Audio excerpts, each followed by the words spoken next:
I stopped buying Weedkiller 12 years ago, and my garden has never looked better. That might sound backwards, but after 4 decades of growing everything from tomatoes to tea roses, I can tell you the chemicals were doing more harm than the weeds ever did. Today, I want to walk you through my entire weed control system, the one I use in my own garden right now. Beds, borders, paths, containers, even the lawn. You'll learn which weeds demand your attention first, and which ones you can safely ignore for a while. I'll show you the exact tools that save my back and knees, how to mulch so weeds stop coming back, and a couple of tricks I picked up over the years that most gardening shows skip right over. By the end, you'll have a clear plan you can start this week, with stuff you probably already own. But before we get into any of that, let me tell you why spring and early summer matter so much for weed control, because timing changes everything here. Right now, the soil is still holding moisture from the cooler months. That moisture loosens the grip weeds have below ground. Their roots slide out whole instead of snapping off and regrowing, and the weeds themselves are young, small, easier to spot, and easier to pull. Wait another 6 weeks, and those same weeds will have roots like anchor chains and seed heads ready to scatter thousands of babies across your beds. So if you've been putting this off, today is your day. Now let me clear up something that confused me for years when I was starting out.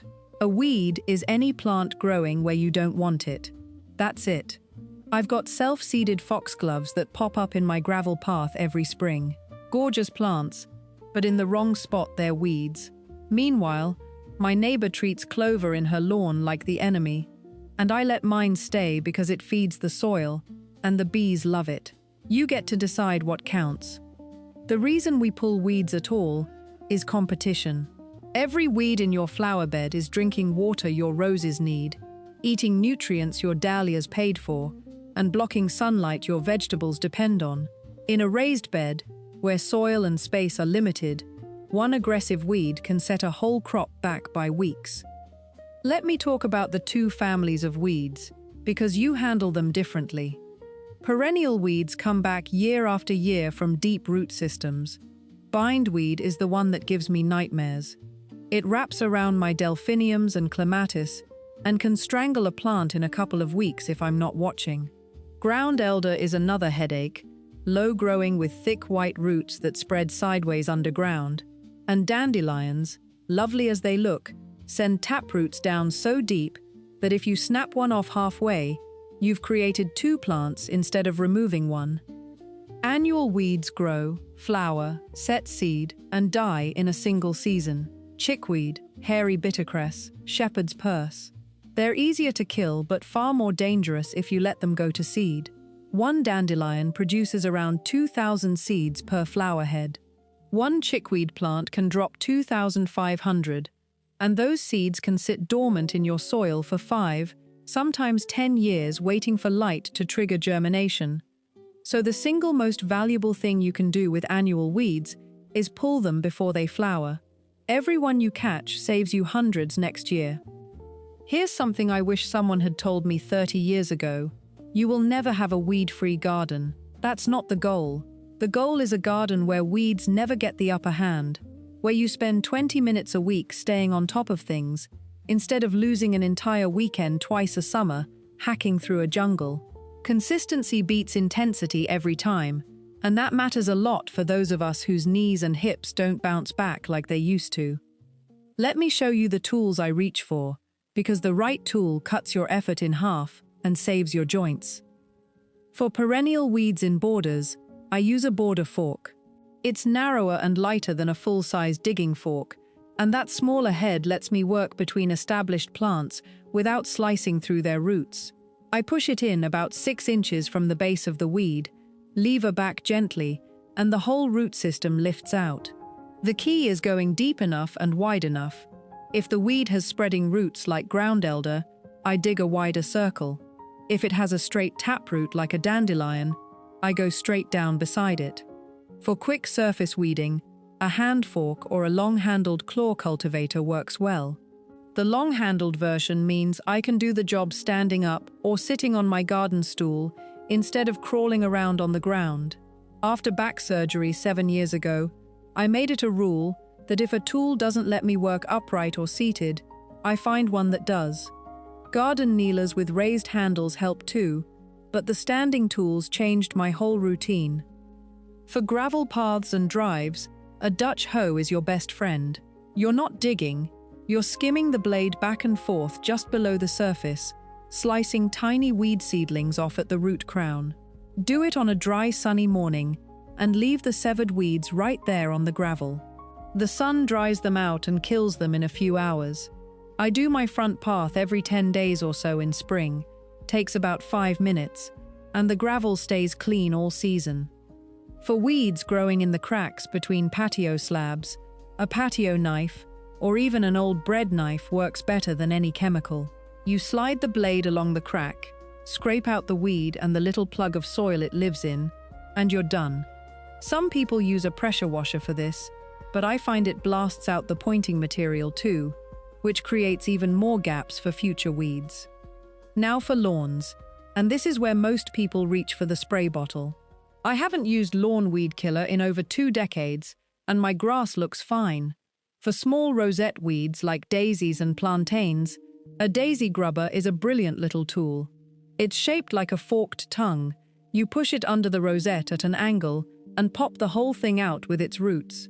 For tap-rooted weeds like dandelions and thistles, a long, narrow trowel pushed down beside the root does the job. You wiggle it around the root, squeeze gently, and pull. Takes about 10 seconds per weed. I'll do a lap of the lawn with a bucket once a week and pull whatever I spot. 15 minutes, maybe 20. And the lawn stays thick enough that new weeds struggle to get a foothold. Here's an original trick I stumbled onto about 8 years ago. I was spreading grass seed over a bare patch and noticed that the thickened turf in surrounding areas never had weed problems. So now, every autumn, I overseed my entire lawn with fresh grass seed. I scatter it, rake it in lightly, and water if the rain holds off. The denser the grass, the less room weeds have to germinate. It costs me maybe 4 or 5 pounds worth of seed, and the difference by spring is dramatic. Now let's talk about prevention. Because pulling weeds is one thing, stopping them from coming back is where you save real time and energy. Mulching is the single best thing you can do for your beds and borders, and it pays you back 3 ways. It blocks light so weed seeds can't germinate. It holds moisture in the soil so you water less. And as organic mulches break down over the years, they feed the soil underneath. I use different mulches for different spots. Chipped bark goes on ornamental borders because it looks tidy and lasts a long time. It doesn't add much nutrition, but it suppresses weeds well and keeps mud from splashing up onto flowers after heavy rain. I spread it about 2 inches deep, right up to the base of my plants, but not touching the stems. Mulch piled against stems can cause rot, so leave a small gap. For vegetable beds, I prefer well-rotted compost or leaf mold as mulch. It does the same weed-suppressing job, but it also enriches the soil as earthworms pull it down. I get my leaf mold free by collecting autumn leaves in wire cages and letting them break down for a year or 2. If you don't have your own compost supply, many local councils sell composted green waste for a few pounds a bag, and that works perfectly. Here's a second trick that most gardening programs don't mention: cardboard mulching. When I cleared a new border 3 years ago, I laid sheets of plain brown cardboard, the kind from delivery boxes, right over the weedy soil after cutting the worst of the growth down. I overlapped the sheets by 6 inches so nothing could sneak between them, soaked everything with a hose, and then spread 3 inches of bark mulch on top. The cardboard smothered every weed underneath, and within 6 months it had broken down completely into the soil. No chemicals, no digging, no backache. I planted straight through the mulch the following spring, and that bed has been almost weed-free ever since. Corrugated or plain brown cardboard both work. Avoid anything with glossy color printing or tape, but a few small ink stamps are fine. If you want maximum protection, You can use a weed-suppressing membrane under your mulch instead of cardboard. It's a woven fabric that lets water through but blocks light.